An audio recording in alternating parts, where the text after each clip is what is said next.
All right, 6 minutes after 11 o'clock. Thank you for tuning in. Robin, did you see this video that's been going around that shows this kid getting ready to beat up on an old man? And I think the old man gets knocked down to the ground.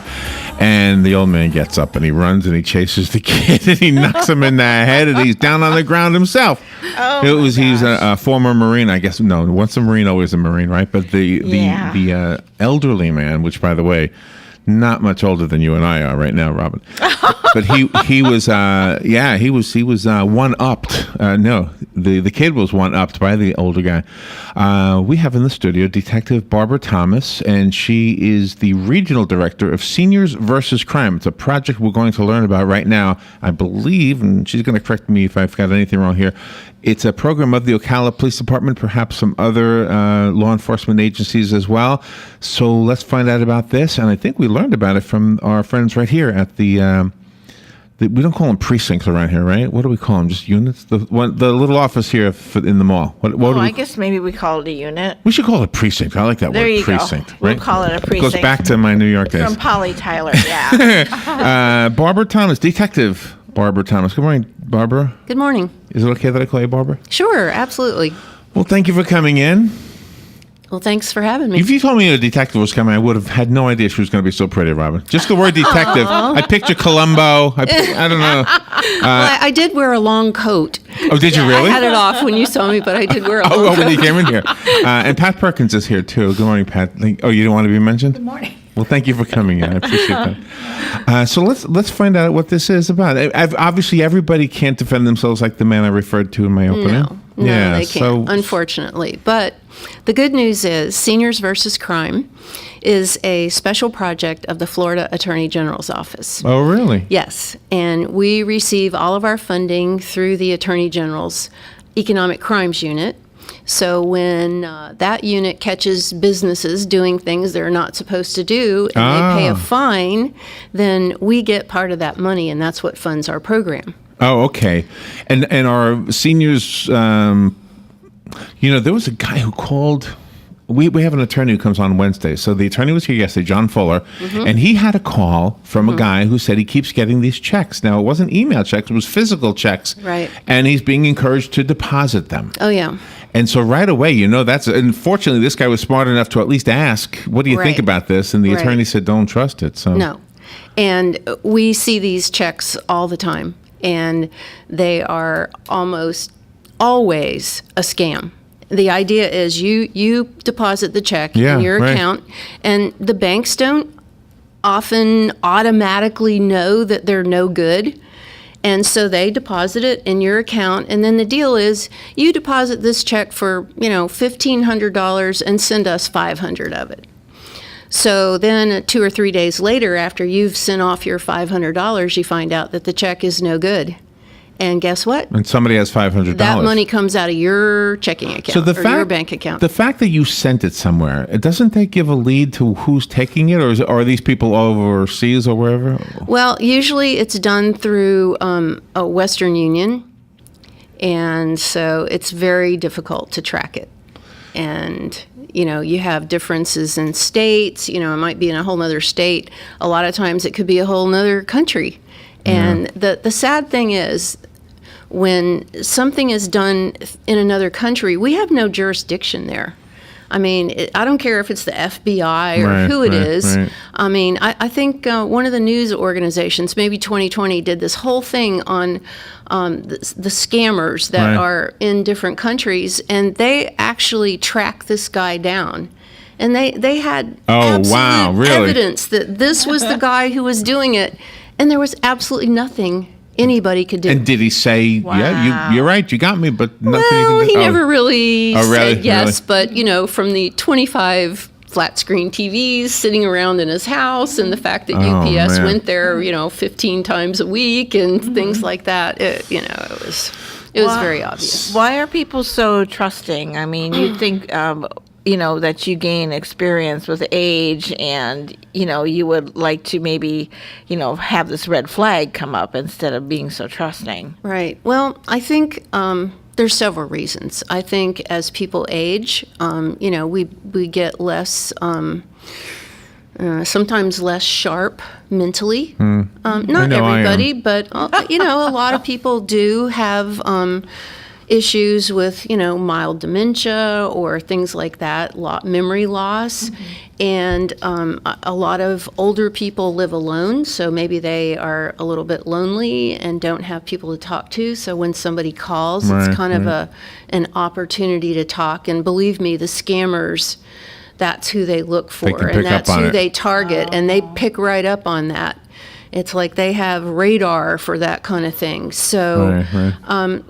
unfortunately, not everybody is as sharp as they might have been in the past. Right. So they sometimes make decisions that really aren't all that good. And I'm guessing sometimes there was a spouse who was the one who dealt with that stuff. And Absolutely. that would have been the case in my mom and dad's situation. My dad would have been the one who barked at people and told them to go away. Right. And my mom was always nice. Oh, don't Right. worry. Come on. What is it? And again, yeah. I think earlier you said something about the older generation was taught to be polite and not be rude. Yeah. And so for them to, hang up on someone who called them is not really Right. something that they're comfortable doing. And I know I always encourage people to get a script, something that they're comfortable saying. Yeah, that's a good idea. Not everybody's comfortable with screaming in the phone or cussing people out or whatever right, and right, hanging right. up on them. So I encourage people, get a script you like. I don't do business over the phone. I don't make charitable donations over the phone. That's Put me right. on your do not call list and hang up.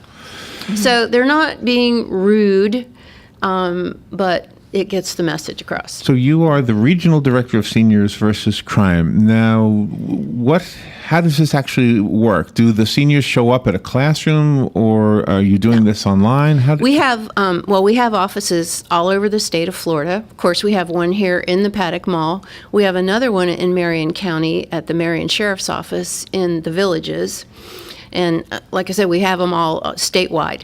And our offices are staffed by senior volunteers, which is why we are called really? Seniors versus Crime. Is that what you do, Pat? That's your job? Okay. Yes, Pat is one of our volunteers here, and she's amazing. She has a background And humble. in She doesn't want to hear it. in finance, and I give all the credit for our success to our volunteers because they come from all different backgrounds. We've got bankers, we've got finance people, insurance people, lawyers, cops, you name it, we've got them somewhere in the state. And they come with a wealth of knowledge and experience, and that's why we're successful. Because they can talk to people, they can convince people and negotiate with people, and that's basically what we do. We listen to both sides of the story, and then we try to negotiate kind of a win-win situation, a win for our client and a win for the vendor that we're dealing with or the individual. Now, what if the person who committed the crime is actually a family member? Let's say it was credit card fraud or something. Let's say the grandson took the Right. credit card, and Right. and grandma now knows it was the adult child, whatever. Right. Do you guys offer advice on what to do there? Because Oh, she probably absolutely. doesn't want to throw him in jail. Right. And that's the good thing about our program. I mean, if we see a case that's clearly criminal, then we're going to help that person get in touch with the correct law enforcement agency. We're not going to just say to them, oh, you need to make a police report. Or you need to call the cops. We're going to find out, where do you live, what police agency works in their neighborhood, and then we're going to really hook them up with the right people and try to encourage them. When you're dealing with grandma and grandson, Right. there's normally a lot of reluctance to go criminal yeah. in that. So again, it's something that we might work with. We might try to get a hold of the grandson and say, hey, you really need to do this or that, and convince the grandson that he needs to right his wrongs, which sometimes happens. Pat, can I ask you a question with what you do? Do you want to go on the air? Can I get you to answer a question? Yes. There you are. There's your phone. There's your microphone. What kind of what's the most common thing people come to you with? What kind of an issue or A crime? lot of the issues are actually through some of the car dealerships. Car dealerships. What's going on? What's going on with the car dealership? Well, they just go in for minor problems, and due to either physical reasons or pressure from the dealership, they end up leaving with cars that they really don't need or nor can they afford. Oh, wow. But they just can't deal with the pressure that's they're- imposed upon them.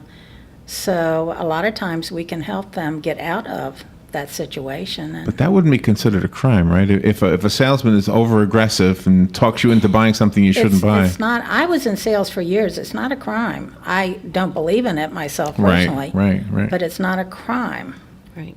And we don't work criminal cases. Our cases are all civil. Oh, really? Okay. So we work okay. cases where if you were to call the police and say, hey, this salesman pressured me into buying this car that I don't want and can't afford, that's not criminal, like he said. Okay. It's civil. It's Okay. a civil matter. And those are the cases that we work. Anything that the police are going to say, sorry, we can't help you, that's civil, we're going to work on it. So let's be a fly on the wall and try to hear what goes on. And I'm all ears. I want to hear what you do. So let's say there's a lady comes into the mall, speaks to Pat. Pat says, what happened? And she said, well, I bought this car. I didn't really want to buy it. Now I got this $400 a month payment. What do I do?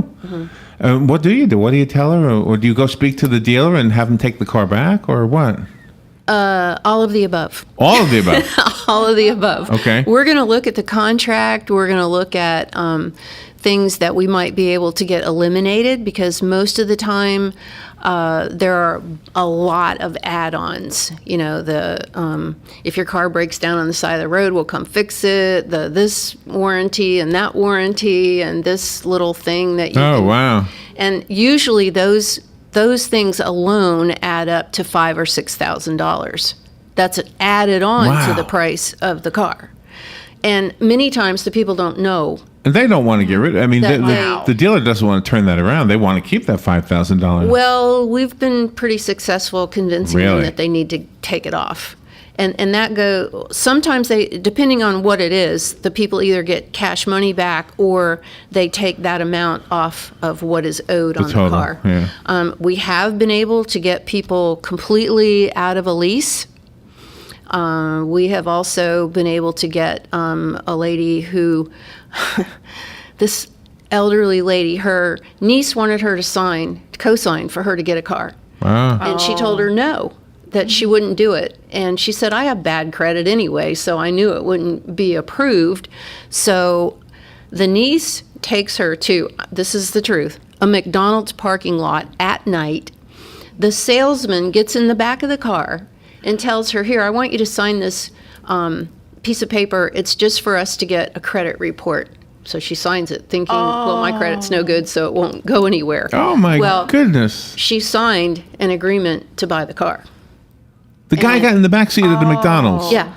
Oh. At night, So- here, sign this piece of paper. Was that here in Ocala? Yes. Wow. When we called or when we contacted the dealer and told him the circumstances of this transaction, Yeah. it was completely voided. And so did the salesman that get- got her out of $30,000+ Gee, and did the salesman get let go? I mean, is he now working at McDonald's? I don't know. I'm not really And sure. so that's a major dealer. It's not one of those guys that you see on the side of the car that says, buy here, pay here. No, that was a major dealer. Oh my God, Wow. that is horrible. That's crazy. So we really encourage people, if you are taking your car in for service, whether it's an oil change or something like that, don't wait for your car in the waiting room. Get somebody to pick you up and leave, because then you can't be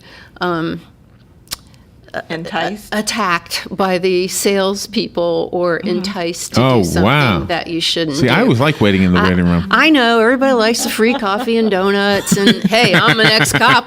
You know me and donuts. Well, you know, Yeah, I tell you're people, supposed to call a friend. resist that stereotype. Call a friend, take a cab, do whatever you have to do, but don't sit there and wait for them to come get you. Wow, I wouldn't have thought of that as a piece of advice, but it makes sense because now they can't pressure sell you, right? Right. But we work such a wide variety of cases. Last week or two ago, this Right. lady comes in. older lady. She had gone and gotten a hearing aid. Well, she hated it. She did not like it at all. Okay. And by law, you have 30 days to take back a hearing aid. And she took it back after 18 days, and thank goodness she got a receipt saying that she had taken the hearing aid back. Right, right. So she was entitled to a full refund. She tried to get her refund, and they're like, "No, I don't think so." Oh, gee. And so one phone call from us, and she got her $2,500 Really? that day. Okay, well, with that, we know we're not done yet. We still got a few minutes, but I want to make sure we have a phone number because everybody's listening to this right now says, one phone call to you? What is the number? We'll mention it again, plus Robin will make sure it's on the Facebook page. Barbara, what is that number? What would they call? 352-873-6377. And Robin is right on top of it. It's already on the on the guest list for today, so, under your name. So, Great. for those who want to look it up, it's right there, and we'll mention it again. So, what is a senior? What age do you become a senior? Well, I know right now at Wendy's I am. The good news is we are not restricted to working only with seniors. We can help people of any age. Oh, really? The seniors, again, refers to our volunteers who are all 50 years old or older. Oh, okay. Oh my goodness. Okay, now wow. it The clears out a vast lot of. majority of our clients are seniors because they get scammed and ripped off more frequently than other people. Right, right. But we can help people of any age. We can work on landlord-tenant disputes. We can work on cell phone company disputes. We can work on any kind of civil dispute. Oh, gosh. That's awesome. That's great. Yeah. But does it have to be in Ocala? Does it have to be in the state of No, Florida? we're all over the state of Florida. This is the list of all the offices that we have in the state of Florida. And So are there, I know there's one here at the Paddock Mall. Are there any others in Ocala or Marion County? in Marion County, we have another office in the Villages. Okay. At the Marion Sheriff's Annex. And the phone number to that office is 352-753-7775. Okay. And they're open on Tuesday and Wednesday from 10 to 2. So now it's a clearer picture as to what you do and to who you help. Let me ask you who you don't help. Let me ask you what kind of, if I called you and said something and you said, I'm sorry, that's not something we handle, what might I have said right there? Okay, well, there are a few cases that we are not allowed by policy to work, and one is divorce, divorce cases. Okay. We don't get involved in those because it's just not something that we can usually help with. Yeah. And it's Right. always handled through the court. And the other kind of case we work is if someone has already been to court, and whether they lost or whether they won, we will not work with that case Okay. because there's no point in it. I mean, it's already been to court. Right, And it's right, been right. decided one way or the other. And if the people win, we will give them a handout that says how you can collect on a judgment in the state of Florida. But as far as us being a collection agency, then no, we don't do that. And the only other kind of case we won't work is if someone has an attorney and they're already working on the case. Oh, now there are people that will befriend the elderly. They'll go to assisted living facilities and they'll be readers or something like that and be their friend. And then all of a sudden they're taking them to the store to pick up little things. And then they might be trusted enough for the person to give them their checkbook or their bank card and say, well, you go, I'm not feeling well. And that's when they hit. How do you address those issues within the facility themselves? Do they keep a running count of who's coming to visit who and how often and stuff? Well, I can't really answer that. I would imagine that each facility would have their own policy regarding visitation and what people can do. I will say that statistically, when seniors are taken advantage of in that way, it is in 90% of the cases a family member.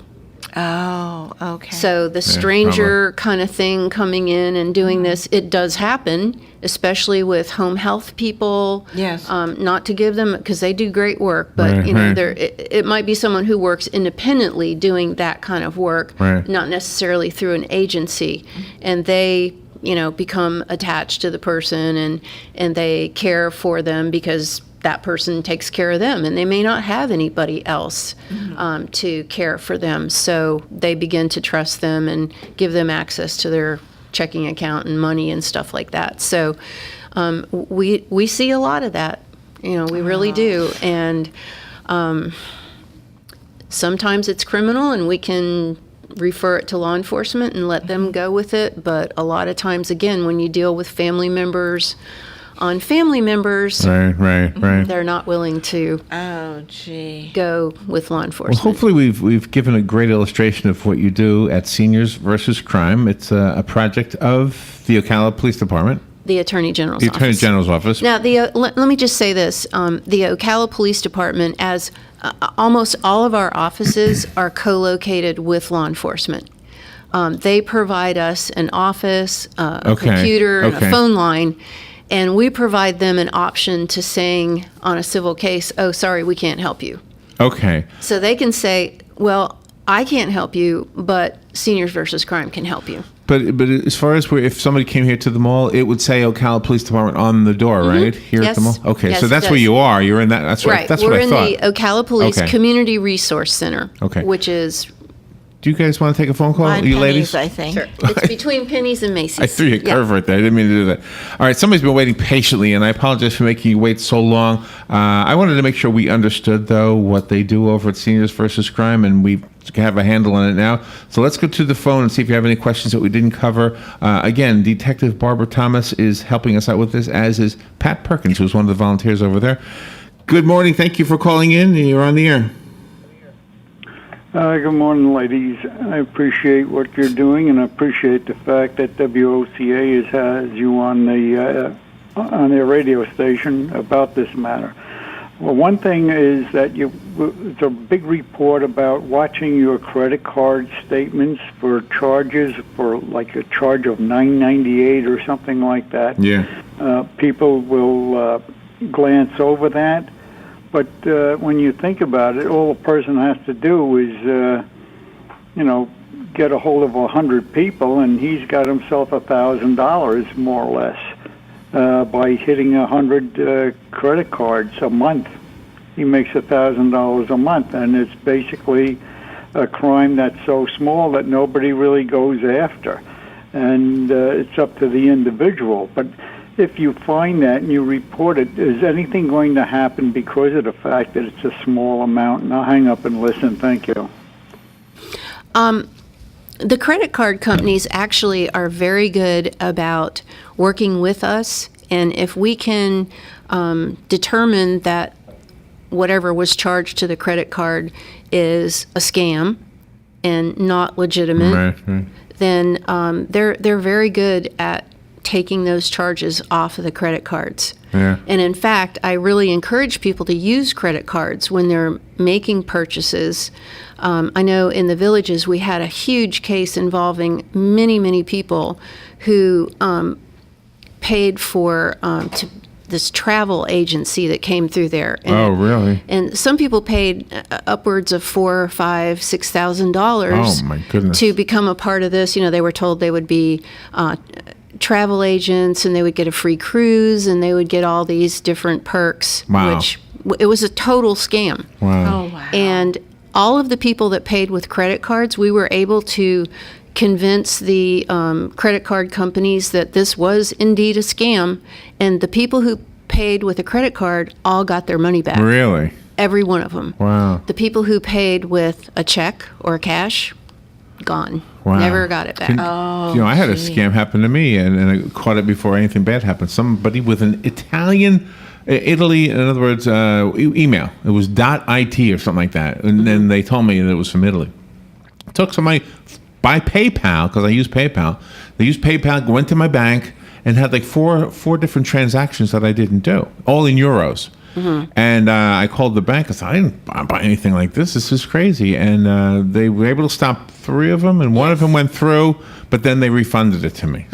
Yeah. So the bad guy got some money, and the person who took the hit, or the entity that took the hit, was the bank, I guess. Right. Somebody Yeah. took the hit. I Yeah. didn't. The credit card companies are really good about refunding money if we can prove that it's a scam or that you didn't really get the service or the product. So what I like about what you've said today is that it could be a clear-cut crime, or it could be something that's got of a gray area, like the hard sell of a car.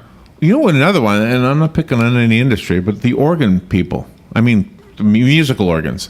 So usually these organs for $10,000, right? And these little ladies say, "Oh, I'd love to play the organ." Well, come on in here, right? And they sell them this organ, gigantic organ, that sits in their bedroom. Yeah, exactly. I don't recall ever having a case with Nobody came to you with an organ. an organ. Nope. No organs. You remember? That didn't happen, huh? Is there any kind of government regulation that prohibits what you do? That prohibits what we do? what you guys are doing? No. Oh, We work with a lot of different organizations. We work with the Department of Business and Professional Regulation. If we get a case where a licensed contractor has ripped somebody off, which Right, happens occasionally, we encourage our clients to make complaints with the Department of Business and Professional Regulation, because that's the group that can pull their license if we can show that they have done stuff they're not supposed to do. So that's a pretty big hammer that we can use to get them to do what they're supposed to do. And so we work with a lot of different agencies. And another thing I want to tell you is, well, first of all, what we do is free.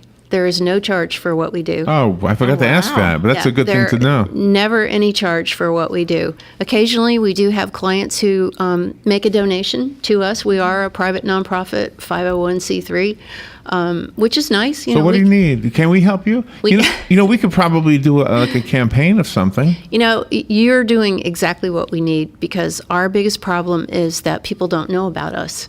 And I do a lot of public speaking, and we try to get the word out about our program, but something like this radio show is just invaluable to us. Oh, I hope so. And it's being recorded, and you look perfect on camera, by the way. Oh, In case it you is? in case Oh, you I didn't know that. Yeah. You both look great. And so what we'll ask the listeners is to share it. Robin will put it on Facebook, and everybody just share this. 'Cause Yeah, this tell is your important friends, tell your neighbors, tell your grandkids, tell your daughter, tell anybody that we're here and ready to help. Now, And let me. Oh, I'm sorry. I just want to say that we have a great staff here in this office. We have a new office manager, Polly Tyler. She is a former Department of Defense Wow. officer. Oh, nice. Polly, the little tiny Polly. Yep, Polly. Well, we're not going to mess with her It's now. got an Oh, amazing man. background in finance. We have another lady Wow. who is just amazing. And I know this group, in probably 6 months last year, recovered $96,000. Oh my goodness! Wow. Can I play devil's advocate just for a second? Sure. I know we are a little over time, but I'll make it up later on. Let's say I'm the car dealer guy. Let's say I'm the car, and I say, you know what? I am an honest guy. I don't want to rip off anybody. The lady came in here. She wanted to buy a car. I really think this is the best car for her. And then you say, okay, Larry, but did you have to add on all these things? And then I say, well, no, but I did go through them one at a time, and she did say yes. So now, let's just say that as the devil's advocate, I really wasn't trying to rip her off, but I really thought, well, maybe this would be a good thing for her to have. An extra, if she has AAA already, I shouldn't be selling her something similar, obviously. But I mean, how do you deal with that? I mean, how do you, if you're coming to me and I say, well, I didn't feel like I did anything wrong. Does that happen ever? Well, we have made contact with several of the local dealers, and we have people that we actually contact when we're contacted by someone who feels like they've been taken advantage of. So again, it's sort of a negotiation process. In certain cases, we can maybe get back all the money. In some cases, we've gotten nothing back. Okay. But it doesn't hurt also- their credit, right? If you do? Does it? I No? don't think so. No? Okay. No, but we have to work each case individually. You know, every case is different, and we have to deal with them individually. I know one of the car dealerships, they actually videotape their finance transactions. Okay. Well, that's a good idea. Wow. So that, well, one of them said they video, but they don't have any audio which doesn't make a lot of sense to me. Yeah, really. You want to lip Okay, read? so you can show us that you didn't have a gun to their head when they were signing the Yeah, paper. get an audio. This is 2014. You can get anything. Yeah. The other one does have audio and video, and they have to tell people ahead of time that they are being videotaped. There was no video camera going in that McDonald's backseat, right? No. And my question to them was, well, why don't you videotape your sales meetings with our clients? They don't want to do that? They didn't want to do that. Wow. Well, you are great. Detective Barbara Thomas. Retired. Retired. Once a detective, always a detective. Okay. How long were you in the police force? Well, I started my career with the city of Miami, and I was there wow. for 8 years, and then I went to Gainesville and worked with the Gainesville Police Department for another 10 years. Did you know Chief Williams, who used to be the chief of Ocala? He's not anymore. He was from Miami, too. I met him, yeah, I did. When we opened our office here at the mall, he was chief and came to our grand opening here at the mall. What kind of bicycles do you guys use? Those are cool bikes. Bikes. The bicycles I see riding around here, Yeah, the with police the wheels bicycles. on. I don't know. They're so quiet. They look Yeah. smooth. They go do. fast. Yeah, they go fast, right? Have you ridden the Segway? No. No. Pat, have you ridden this? Oh, yeah. You have? So fun. Are you Yeah, good at you it? like it? Does it take skill? I took right to it. Evidently not. I wrote it. It was so fun. Okay. Well, Pat Perkins, thank you for coming in. Thank you for what you do. I didn't realize you were here in the mall. And Barbara Thomas, thank you for what you do and for coming in to help us with it. And we want to help you. So Oh, well, thank you for Anything we giving can us do- this opportunity to get the word out Don't be a about our stranger. program. Let us know, okay? All right. Thank you. all right, we will take a little break. We're going to have fun with Joe in just about 7 minutes. This is The Source, WOCA. This is a test of the emergency alert system. This is only a test.